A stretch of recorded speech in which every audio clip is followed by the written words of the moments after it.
Hello friends, this is Roxanne, and today, I'm going to recap the 2022 anime movie called The 7 Deadly Sins of Grudge of Edinburgh Part 1. Spoilers ahead, watch out, and take care. The movie begins with a fight between Tristan and unrecognized soldiers.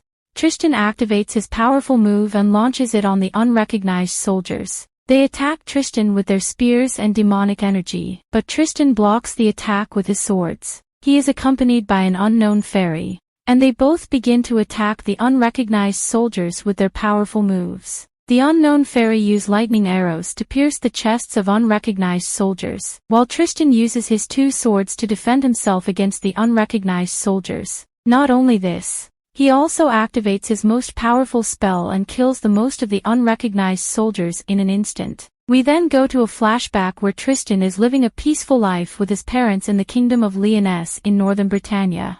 He is trained under Meliodas to attain his dream of becoming the mightiest holy knight. Tristan is practicing his combat skills with Lancelot, the son of Bon, the fox's sin of greed, and Elaine, the fairy warrior.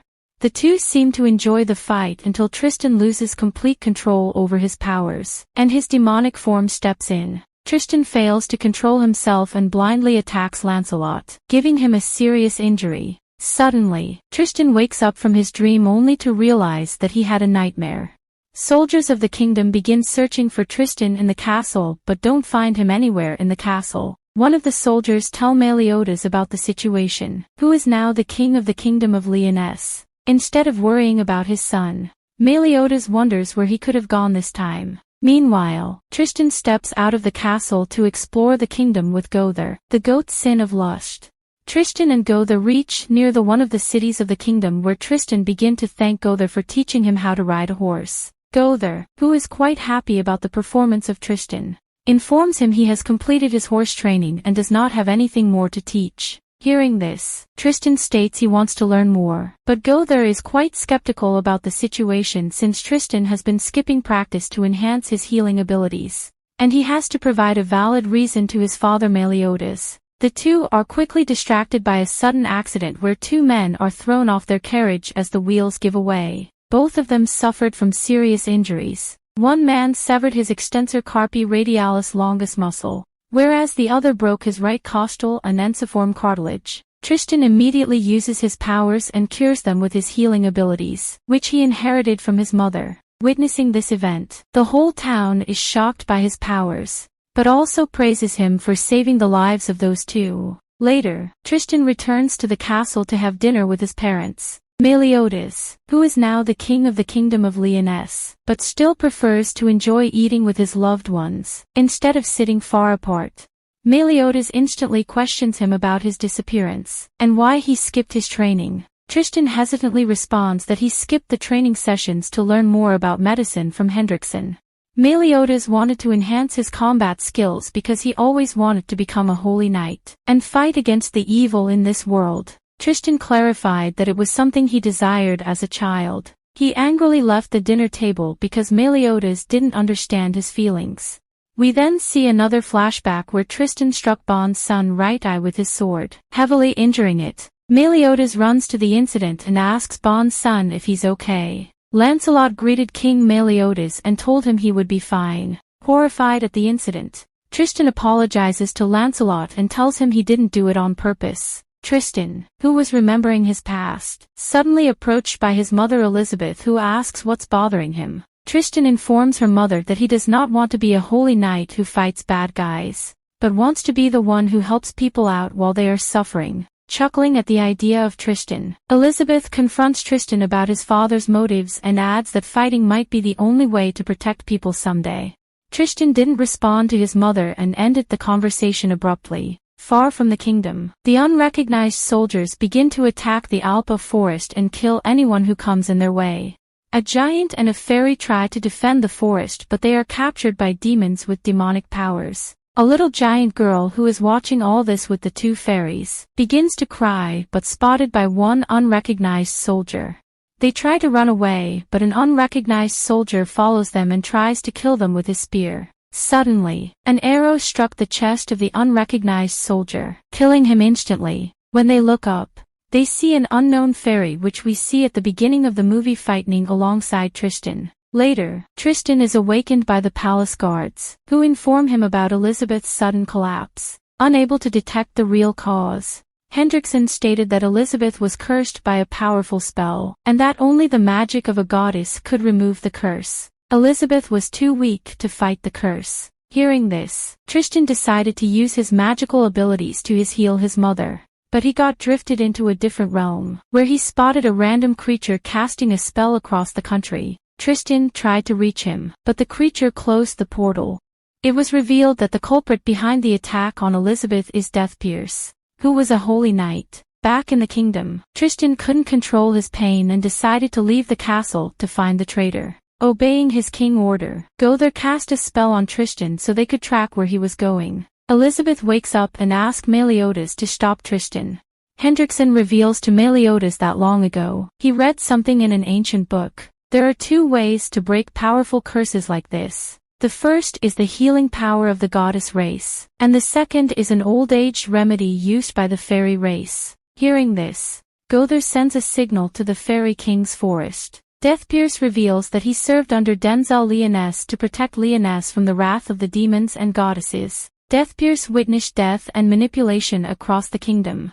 When Denzel sacrificed his own body to summon a goddess, she refused to fight against the 10 Commandments. Denzel wanted to prove that humans could fight against the demon race, but it didn't work out. Meanwhile, the members of the 10 Commandments ruthlessly killed the holy knights and controlled their minds. Deathpierce resented the kingdom and refused to serve in a place where the king and queen belonged to the demon and the goddess clan. He aimed to create a country of his own, a place specifically made for humans. Deathpierce used the Staff of Chaos to combine the powers of giants, fairies, and demons. He created soldiers with his powerful spell and sent them across the country to find more such beings to create an army with their powers. Deathpierce eventually became the leader of Edinburgh, a kingdom that was destroyed by vampires over 20 years ago. The vampires of Edinburgh were completely eradicated by Meliodas and the 7 deadly sins. 7 years later, the whole place was rebuilt, and the remaining survivors took back the fallen realm. Lyonesse had no contact with them, and the whole place collapsed again. Deathpierce became one of the survivors, was in charge of re-establishing their domain and eventually became its new king. He wouldn't work with any races other than humans, persecuting fairies, giants, and anyone else who lived in the surrounding area. The people who once fought so closely beside Deathpierce ran out of patience and left Edinburgh forever.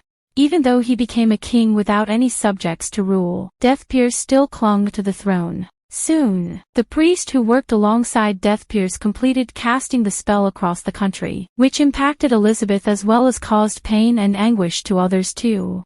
Also, the main purpose of this spell was to hurt Meliodas. While following the path of the curse energy, Tristan came across the little giant girl, 2 other fairies and unknown fairy, who were being chased by the soldiers. They attack the group with their demonic energy balls, but the unknown fairy stops and tells them they are surrounding themselves. Seeing this, Tristan intervenes and begins fight with the soldier. He uses his father's move full counter to repel the soldier attack back to him, and easily defeats him. 2 fairies and the little giant girl thank Tristan for helping them out, but the unknown fairy gets annoyed at him. While following the path of the cursed energy, they reach the end of the forest where the unknown fairy reveals that further east of this place, there aren't any humans, giants or fairy settlements, but Edinburgh. Tristan reveals that his father and 7 deadly sins destroyed them all, but unknown fairy tells him that 6 years later after the event, the whole thing was rebuilt with the remaining survivors and allies. Deathpierce was shocked to know that Tristan was arriving close to Edinburgh and decided to send a demon created with the powers of his staff to defeat him and others with him. Deathpierce was intrigued by Tristan's arrival. He enjoyed the fact that Tristan wanted to save his mother and hurting him would hurt Meliodas as well. To make it more painful, Deathpierce cursed Elizabeth, and now Tristan has provided him with an opportunity to cause more torment to Meliodas. So, Deathpierce sent 2 of his most powerful villains, Knight and Mage, to fight Tristan and the others. Back in the kingdom, Tristan saved the fairies and a baby giant from all the soldiers, and the fairy helped him with archery. They decided to follow the trail and found the captives and the soldiers on the way. Tristan and the fairy attacked them and ended up eliminating the soldiers. Meanwhile, Tristan tends to become easily distracted, and the fairy helps him with those. Once the captives were set free, the fairy realized that the dark magic surrounding the soldiers had disappeared completely, revealing Knight and Mage. While Tristan was busy fighting Knight, Mage attacked the fairy and started mocking him for his appearance.